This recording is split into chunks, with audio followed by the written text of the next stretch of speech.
Halo, assalamualaikum warahmatullahi wabarakatuh. Jumpa lagi dengan saya. Sekarang saya berada di gate Genting Suan Lamba. Sekarang posisinya sedang menunggu kendaraan menuju ke airport untuk menghadiri acara perhitungan suara di Konsulat Jenderal Republik Indonesia Kota Kinabalu.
Saya pakai video saja. Mandor-mandor tak juga kan? Semuanya. Saya satu estate saja enggak. 12 orang semua. Oh, jelas.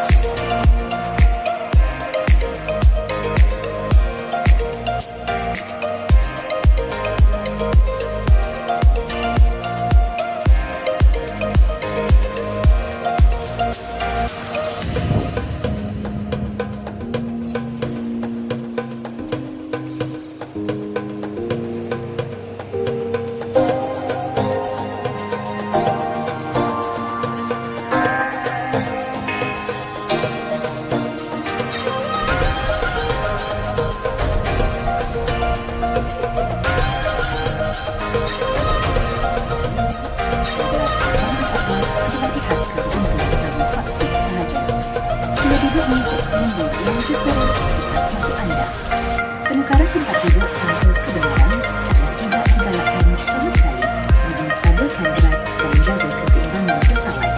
Terima kasih. Di atas.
Gimana, cari makan dulu kah? Di sini saja, KFC saja ya.